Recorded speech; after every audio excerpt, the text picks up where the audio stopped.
Ambati silks Kanchipuram sorry store now in Vijayawada. Exclusive పట్టు saris, సల్వాస్ and lehengas. పశ్చిమాసియాలో మునుపెన్నడు లేని విధంగా యుద్ధ మేఘాలు కమ్ముకుంటున్నాయి. మరో 24 గంటల్లో ట్రంప్ ఇరాన్లో భారీ విధ్వంసం సృష్టించబోతున్నారన్నటువంటి వార్త ఇరాన్ వెన్నులో వణుకు పుట్టిస్తుంది. దీంతో ట్రంప్ దూకుడుకు అడ్డుకట్ట వేసేందుకు ఇరాన్ ఒక రహస్య యుద్ధ తంత్రాన్ని సిద్ధం చేస్తుందనేటువంటి అనుమానాలు ఇప్పుడు బలపడుతున్నాయి. ఇది నేరుగా సైన్యాల మధ్య జరిగేటువంటి పోరు కాకుండా కంటికి కనిపించినటువంటి ప్రాక్సీ ఆర్మీతో ట్రంప్ వ్యూహాలను దెబ్బతీసేటువంటి ప్రమాదం ఉందని అంతర్జాతీయ విశ్లేషకులు హెచ్చరిస్తున్నారు.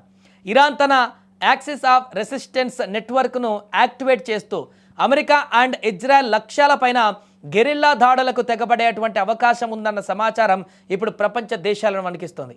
అగ్రరాజ్యం సైనిక శక్తిని నేరుగా ఎదుర్కోలేక తన నీడలాంటి సాయుధ సంస్థల రంగంలోకి దింపి పశ్చిమాసియాను రణరంగంగా మార్చేందుకు ఇరాన్ వేస్తున్న అడుగులు ఇప్పుడు పెను సంచలనంగా మారాయి. మనందరికీ తెలిసిందే గెరిల్లా దాడులంటే ఏ రకంగా ఉంటాయో. అది పూర్తిగా ఈ యొక్క కొత్త టెక్నాలజీతో జరిగేటువంటి దాడులకు భిన్నమైనటువంటి యుద్ధ వాతావరణాన్ని తీసుకువెళతాయి.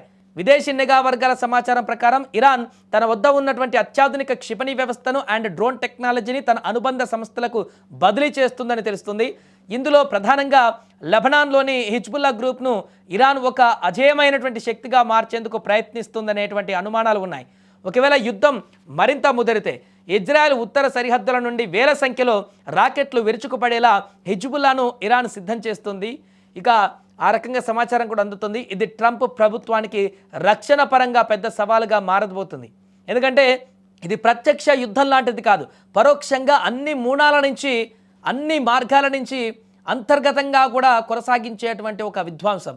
అలాగే గాజాలో ఉన్నటువంటి హమాస్ అండ్ పాలస్తీనియన్ ఇస్లామిక్ జిహాద్ గ్రూపులు కూడా ఇరాన్ అండతో మరిన్ని ఆత్మాహుతి దాడులకు ప్లాన్ చేస్తున్నాయని కూడా విశ్లేషకులు భావిస్తున్నారు.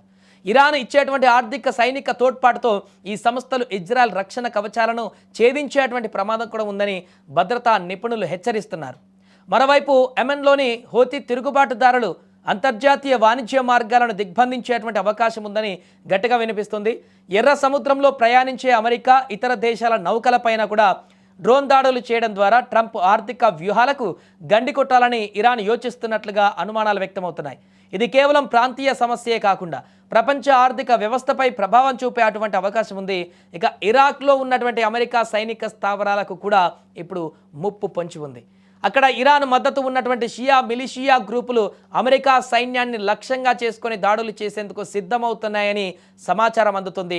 ట్రంప్ హయాంలో అమెరికా తీసుకునే నిర్ణయాలకు వ్యతిరేకంగా ఈ గ్రూపులు గెరిల్లా యుద్ధానికి తెగబడతాయని నిఘా వర్గాలు ఇప్పుడు అనుమానిస్తున్నాయి.